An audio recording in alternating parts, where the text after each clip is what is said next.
Dan untuk memperbaharui informasi mengenai wali murid yang mengamuk ketika anaknya dinyatakan tidak naik kelas karena ketidakdisiplinan sang murid, bahkan adanya dugaan tindakan pungli di SMA Negeri 8 Medan.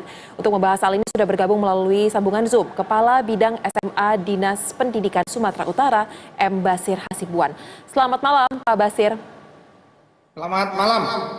Baik, Pak, baru saja kita melihat ada berita pengantar yang memuat terkait dua pernyataan, baik dari pihak wali murid dan juga dari pihak sekolah terkait dengan peristiwa ini. Nah, Pak, sebenarnya apa yang menjadi fakta mengapa sang siswa tersebut tidak naik kelas? Apakah memang karena ketidakdisiplinan atau karena ada sentimen negatif dari hasil penindakan ataupun investigasi yang pihak Anda lakukan seperti apa? Ya, terima kasih. Yang pertama, kami pasca viral hari Sabtu pasca bagi rapor, saya baru dapat informasi itu di sore hari, dikirim oleh teman-teman media dan mengkonfirmasi bagaimana tanggapan Pak Kabid. Saya melihat informasinya, kemudian saya langsung melapor ke pimpinan. Kebetulan pimpinan lagi di luar kota.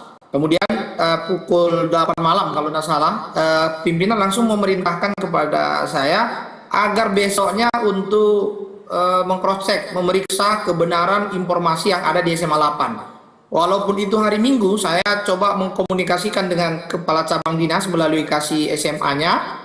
Kemudian kasih SMA menghubungi Kepala Sekolah besok ketemu di sekolah. Karena di pagi hari pastinya Ibu Kepala Sekolah kebetulan lagi beribadah, kami sepakat untuk ketemu di pukul 14.00. Dan disitulah kami klarifikasi sebenarnya tentang berita itu. Benar adanya tentang siswa Mauliza atau anak Pak Coki yang di dalam berita acara yang ditunjukkan oleh kepala sekolah, siswa tersebut ditinggal kelas karena masalah absen. Dalam 3 kategori penentuan kenaikan kelas yang sudah diputuskan oleh sekolah, salah satunya adalah sikap dan ketuntasan, dan diantaranya adalah absensi atau kehadiran. Di dalam Permendikbud 23 2016 memang sekolah harus menetapkan tentang kriteria kelulusan dan naik kelas. Jadi fakta yang kami dapatkan di lapangan itu murni karena absensi 34 hari. Itu mungkin sementara.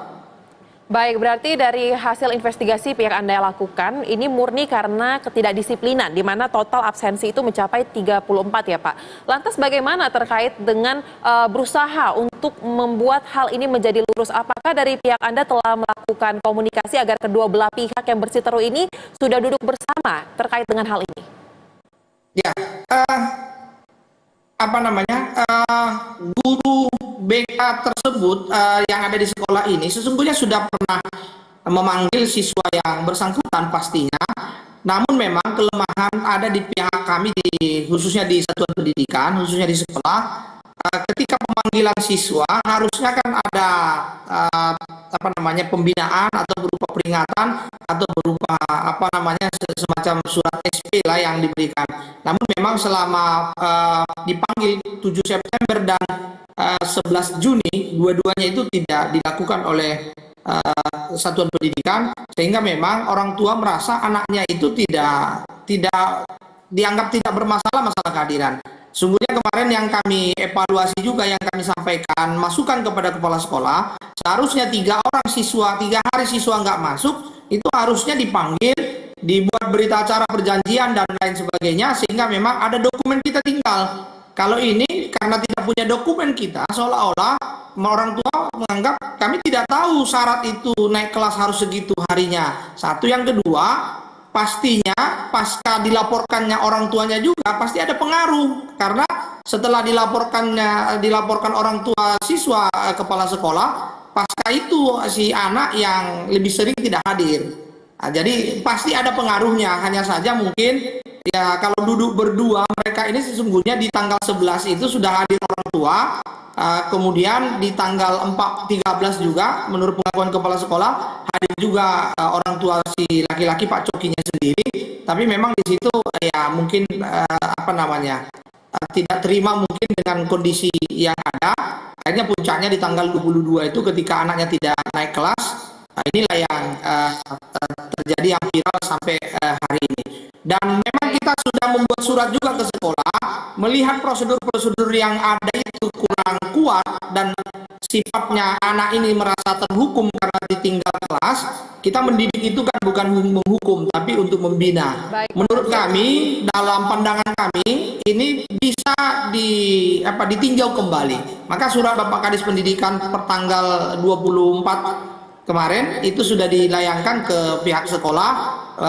Kebetulan ini mungkin menjadi pertimbangan oleh pihak sekolah nanti untuk meninjau kembali, untuk mendapatkan kembali tentang tinggal kelasnya. Karena memang salah satu faktor yang sering diributkan oleh orang luar, anak ini semua tuntas, anak ini perilakunya di raport baik. Betul. Tetapi kenapa tinggal kelas hanya gara-gara absensi? Inilah yang sering dipertanyakan orang. Dan kaitan dengan pungli, kami sudah tanyakan kepala sekolah, pengakuan kepala sekolah tidak ada kaitannya. Baik, walaupun sebetulnya Baik, Anda mengatakan bahwa ini tidak terjadi karena hanya satu pihak saja, tetapi Anda mengakui bahwa pihak sekolah memiliki kelemahan, tidak memberikan surat, tidak memberitahukan kepada wali murid ketika sang anak sudah alfa lebih dari 3 hari. Lantas, yang tadi Anda sampaikan telah bersurat dari Dewan Pengawas agar sekolah meninjau kembali, output seperti apa yang nantinya bisa dihadirkan? Apakah siswi tersebut akan kembali bersekolah dan naik kelas, atau seperti apa nantinya diharapkan dari tinjauan kembali ini, outputnya? Ya. Pastinya surat itu bukan dari pengawas, tetapi dari Kadis Pendidikan. Karena SMA, SMK itu, SLB itu di bawah naungan Dinas Pendidikan Provinsi. Jadi Kadis Pendidikan dengan pertimbangan yang ada, prosedur-prosedur yang ada, itu disurati kepala sekolah agar ditinjau kembali tentang kenaikan kelas siswi yang lagi viral sekarang. Jadi output yang diharapkan sesungguhnya kita berharap segera selesai. Ya, saya tadi ke rumahnya kebetulan, ke rumah si orang tua Pak Coki ini, berjumpa dengan siswi kita. Di satu sisi kita harus memberikan dukungan karena tidak boleh patah semangat walaupun dengan kondisi seperti sekarang ini. Saya tadi langsung menjumpai orang tuanya. Harapan orang tuanya sih tetap bisa naik kelas walaupun dengan catatan perjanjian yang ketat, orang tuanya siap. Baik, Pak, kita tahu bahwa sebentar lagi libur sekolah juga akan selesai. Tidak akan terlalu lama, Juli kegiatan belajar mengajar akan kembali dijalankan. Lantas terkait dengan tenggat waktu, target penyelesaian kasus ini kapan, Pak?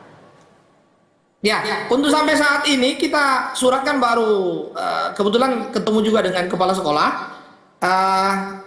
Baru mungkin karena kondisi kemarin itu banyak pemberitaan, agak drop. Tadi baru pulang dari rumah sakit, yang bersangkutan menyampaikan, saya baru baca suratnya Pak. Ya, artinya kita menyampaikan dipodemani, didiskusikan dengan, dirapatkan dengan guru-guru untuk diambil sebuah kesimpulan.